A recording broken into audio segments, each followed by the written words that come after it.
What's up, everybody? Welcome to Podcast Now. I'm Alex, and in this video, I want to talk about why I'm getting a Plague Tale Requiem and why you should too. This is my preview series where I talk about an upcoming game and whether I am getting it, I'm kind of in the middle, or I'm not getting it. And this, my friends, is one of the easiest ones I've ever done in my life. A few months ago, I ranked every single game that's still coming out in this year, and I actually ranked them on which one I'm most anticipating. It was a long list. I think it was a pretty solid video. I'll link it at the end of this one, but you may be shocked to see that A Plague Tale Requiem was number 2, only behind God of War Ragnarok. When God of War Ragnarok, Plague Tale, then there was a bunch of others. Gotham Knights was in that group, and although I talk about a lot of games much more than Requiem, this game looks truly special, and I mean that from a lot of different ways. Number one, as we get closer and closer to this game releasing, I think this is one of the smartest Xbox Game Pass decisions that they have ever made in their lives. When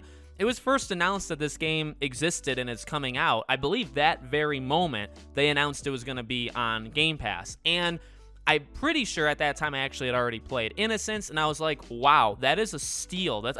Steal, we don't know how much money was transferred in that, arrangement, in that deal, but I just thought, what an incredible thing that a game, hopefully of like a high caliber, ends up, you could just play it for free on Game Pass. And it turns out that every single thing we've seen from this game, in my opinion at least, looks incredible. This is one of the best looking games, visually, from like a step up from the predecessor, right, from the first one. The amount of improvements it looks like this game has made. And then you have kind of the backing of the studio that made the first game. I have a lot of trust in them. And then you combine, well, I have a lot of trust, they did a really good job in the first game, with, oh my dear God, visuals look better, gameplay looks amazing, story looks really good, these characters are back, they look better than ever, there's new problems they're gonna have to deal with, everything just looks so good. And so, Game Pass is only one part of it, to be flat out honest with you, but I want to wrap up the Game Pass part. So for all of that stuff to be true, right,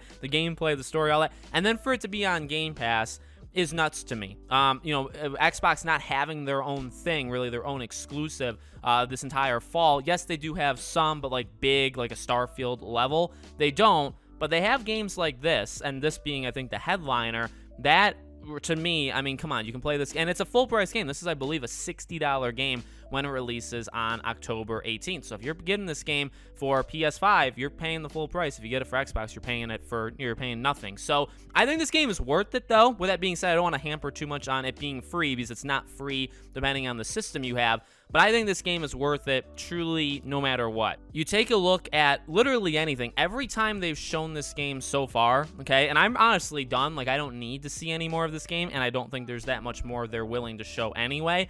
Every time I see it, I think, oh my God, I can't believe the game looks that good.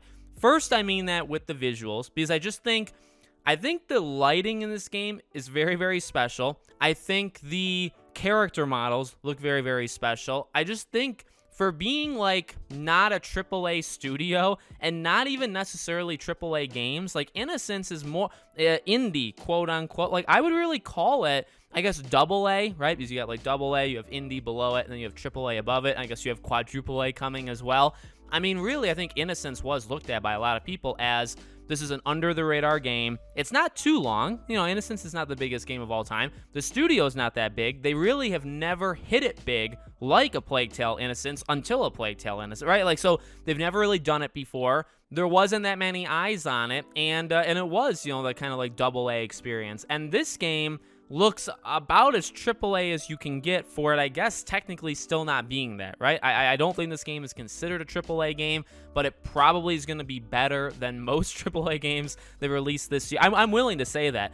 There's a reason why it's number 2 on my, and even going into this year, when I was thinking, like, okay, what are my, like, most anticipated games of the year? Horizon would have made that list, maybe, like, a Lego Star Wars, maybe, like, a Sifu, but then it would have still been, like, God of War Ragnarok, and I think Plague Tale probably still would have made a top 5 or 6, and that was, if you think about January, this past January, that was a while ago, and we didn't see a lot of the details of this game. We've gotten some pretty in-depth looks at the gameplay of this game, and honestly, I thought the gameplay was phenomenal in Innocence. It was strict. It was definitely strict, and you had to play it kind of right Amicia couldn't do certain things, and there were options of how to handle certain situations, but it was stiff in a way, if that kind of makes sense, but limited. It was a limited thing, but it focused more, I would say, on like the setting, the characters, the story. Even the visuals were still really, really good. Maybe like the stealth work that was in the game.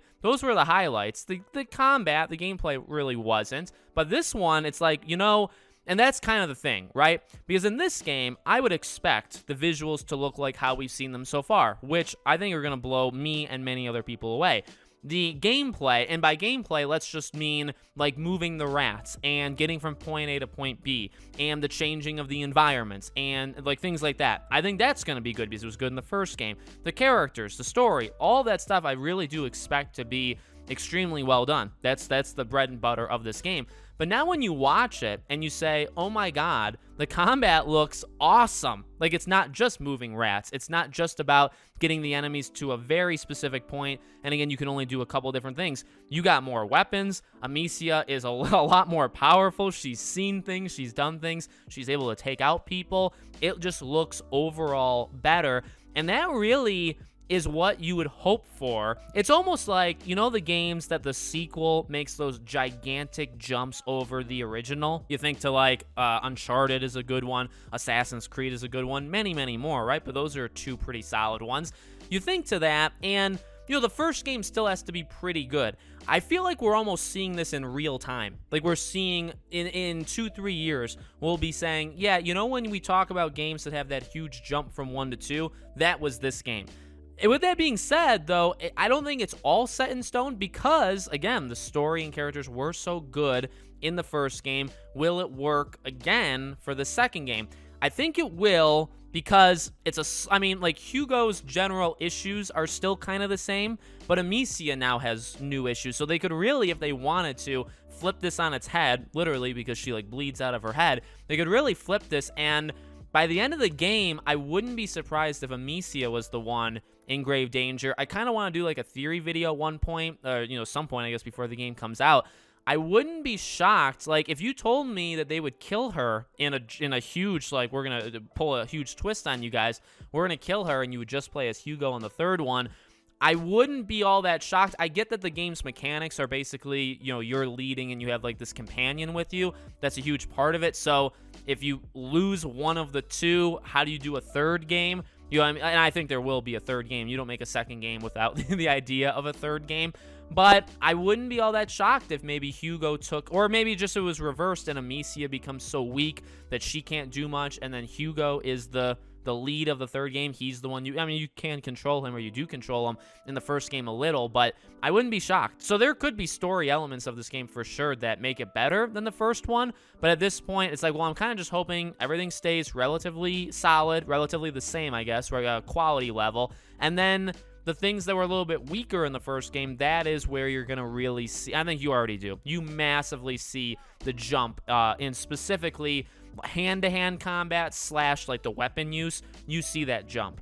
So yeah, my expectations are pretty high. And that's honesty. I just expect a lot from this game. Could that make it harder for it to win me over? Possibly, but also we've had people had preview events with it, some journalists or some even YouTubers, and everybody that's played it so far that I have seen said that it's incredible. It's an amazing snippet of the game that they played. So even that, right? A couple months before the game comes out, people are saying, well, we got our hands on it, and it is really good. So I'm expecting a lot, but it's because the first game was insanely good, and it's a Game of the Year kind of contender thing, and I really hope that this game can be it too. So let me know what you guys think in the comments. Make sure you guys are subscribed, bell icon turned on so you know when all these videos go up. If you want to follow or support me anywhere else, all my social media is in the description below. Thank you guys for watching, and I'll see you all on the next one.